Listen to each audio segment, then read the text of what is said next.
हे मुळामध्ये काल जवळपास 186 मिलीमीटर पाऊस हा एका दिवसामध्ये नागपूरमध्ये पडला, पण त्यातलाही जवळपास 110 मिलीमीटर पाऊस हा 1 ते सव्वा तासाच्या अंतरात पडला. त्यामुळे अनप्रेसिडेंटेड अशा पद्धतीचा हा पाऊस होता आणि तोही जशी ढगफुटी होते तसा काही भागातच झाला. त्यामुळे त्या भागातले जे काही सखल एरिया होते किंवा लो लाईंग एरियाज होते त्या एरियामध्ये मोठ्या प्रमाणात पाणी शिरलं.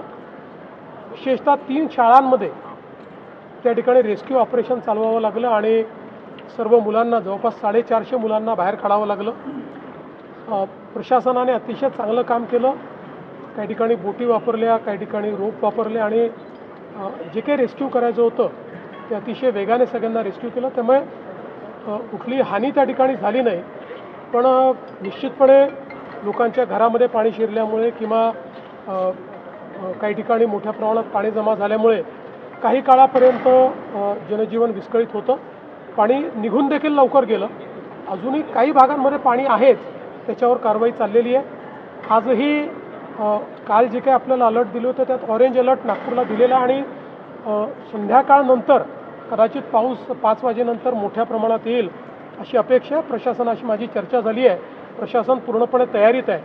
पण आता हे वेदर इव्हेंट्स मात्र सगळे चिंताजनक आहेत. आपण बघतोय पालघरला आपण बघितलं, नागपूरला आपण बघितलं, मध्ये रायगड जिल्ह्यात आपण बघितलं, नाशिकला आपण बघितलं की 15 दिवसाचा, महिन्याभराचा पाऊस हा एका दिवसात येऊन राहिलेला आणि त्याच्यामुळे त्याची इंटेन्सिटी इतकी आहे की आपल्या त्याला ड्रेन करण्याच्या नॅचरल सिस्टीम्स देखील त्या ठिकाणी इतक्या प्रभावी नाहीत की ज्या महिन्याभराचा पाऊस जर 1 दिवसात आणि 1.5 दिवसात आला तर त्यातनं अनेक फ्लॅश फ्लड जे आहेत ते तयार होत आहेत.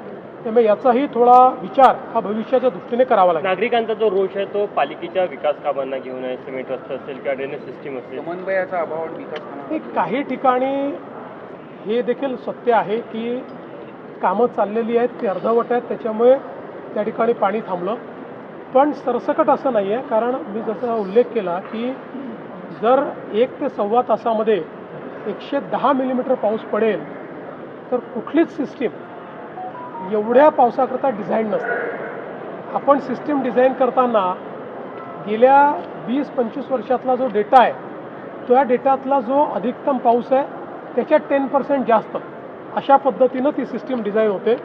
परंतु जर इतका पाऊस एकत्रित आला तर त्यातनं काही डिस्ट्रप्शन्स होतात. पण म्हणूनच मी सांगितलं की आता एक प्रकारे अशा प्रकारचे इव्हेंट्स हे सातत्याने होत आहेत आणि राज्यभरात, देशभरात होत आहेत. त्यामुळे याचाही विचार आपल्याला पुढच्या काळात जरांगे पाटील यांनी राज्यव्यापी आंदोलनाची पुन्हा एकदा अंतिम आंदोलनाची घोषणा केली आहे. मराठा समाजाची सरकारने अन्याय केला आहे. 58 लाख मराठा नोंदणीच्या आधारे तातडीने जात प्रमाणपत्र सादर करण्याची त्यांनी मागणी केली. जात प्रमाणपत्र हे मागितल्यानंतर मिळतं आणि ज्या ज्या लोकांनी जात प्रमाणपत्र मागितले त्यांना ते प्रमाणपत्र मिळालेले आहेत. माझ्या माहितीप्रमाणे पेंडन्सी अतिशय कमी आहे. कोणी मागताय आणि देत नाही अशी परिस्थिती नाही आहे. मला असं वाटतं की फार कमी पेंडन्सी आहे. त्यामुळे जात प्रमाणपत्र दिले जात आहे. आणि इतरही ज्या गोष्टी आहेत, मी पुन्हा एकदा सांगतो की आमच्या सरकारने, महायुतीच्या सरकारने मराठा समाजाकरता जेवढे निर्णय घेतले आणि जेवढे निर्णय कार्यान्वित केले हे कुठल्याच सरकारने कधी घेतले नाहीत.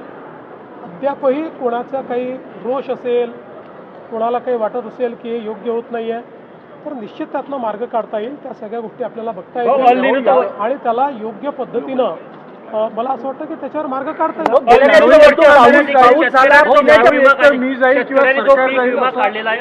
वर्ष असताना देखील मागच्या वर्षीच्या तुलनेने यावर्षी 10 लाख शेतकऱ्यांची संख्या ही पीक विमा काढण्यामध्ये घटलेली आहे. त्याचं कारण की नवीन अटी शर्तीमुळे शेतकरी नाराज आहे. नवीन अटी शर्ती आहे त्याचं कारण नाही आहे. मुळातलं त्याचं कारण असं आहे की आपण 1 रुपयात पीक विमा अशा पद्धतीनं ज्यावेळेस पीक विमा केला त्यावेळी सर्वांनीच तो पीक विमा काढला. पण त्यानंतर आपल्या लक्षात आलं की त्याच्यामध्ये खूप मोठ्या प्रमाणात दुर्दैवाने बोगसगिरी झाली. बीडसारख्या घटना आपल्याला पाहायला मिळाल्या आणि म्हणून मग त्याच्यामध्ये काही सुधारणा आपण केलेल्या आहेत आणि पूर्वीप्रमाणे आता शेतकऱ्यांना त्यांचा जो हिस्सा पूर्वी भरावा लागायचा तो भरावा लागतोय आणि म्हणून ती संख्या थोड़ी कमी है। राहुल गांधी ने संसद में भाषण किया, आरएसएस असली शत्रु है, लोगों को अंधभक्त बनाना चाहता है, अमित शाह ने फायरिंग की ऑर्डर दी, ऐसा सब आरोप राहुल गांधी का। मला असं वाटतं की मराठी मुझे ऐसा लगता है, मैंने तो राहुल गांधी का भाषण सुना नहीं क्योंकि मेरे पास इतना समय नहीं है कि मैं उनका भाषण सुनूं, क्योंकि उनके भाषण में रहता तो होता तो कुछ नहीं है। कोई भी विपक्ष का नेता जब बोलता है आरोप जरूर करे, कोई गलत बात हो तो उसके ऊपर ज़रूर बोले, टिप्पणियां भी करे, लेकिन आपने देश के युवाओं के लिए सकारात्मक क्या बोला है? आपने कौन सा सॉल्यूशन दिया है? आपने ऐसी कौन सी बात बताई कि जिसके कारण देश के युवाओं का कल्याण होने वाला है? केवल दिन भर झूठी बातें बोलना, आरोप करना, इससे देश के युवाओं को कुछ मिलने वाला नहीं है।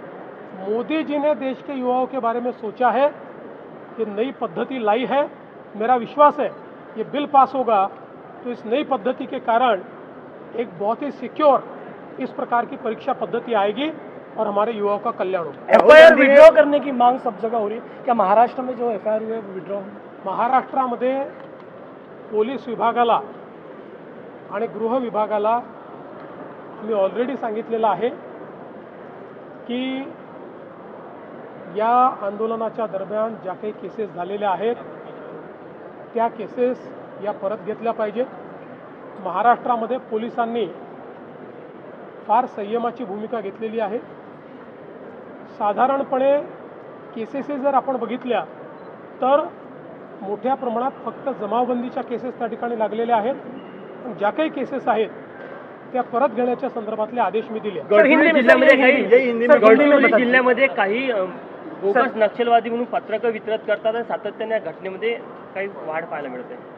मध्यंतरीच्या काळामध्ये नक्षलवाद्यांचे पुन्हा पत्रकं लागलेले दिसले आणि त्यातनं स्पेक्युलेशन्स देखील झाले, पण ज्यावेळी त्याची एक प्रकारे जांच करण्यात आली त्यावेळी असं लक्षात आलं की काही लोकांनी स्वतःच्या हिताकरता आणि स्वतःच्या स्वार्थाकरता काही गोष्टी मिळाव्या म्हणून स्वतःच ही पत्रकं लावली आहेत, त्यांना जेरबंद करण्यात आलं। ये महाराष्ट्र में ये पूरा आंदोलन बहुत ही रेस्ट्रेंट के साथ हमारी पुलिस ने उसको हैंडल किया है और जो केसेस भी लगी है वो बहुत ही नॉमिनल इस प्रकार की केसेस वहाँ पर लगी है। और मैंने कल सुबह ही गृह विभाग के साथ राज्य के डीजी के साथ चर्चा की थी और कल ही आदेश दे दिया था कि इन केसेस को वापस लिया जाए।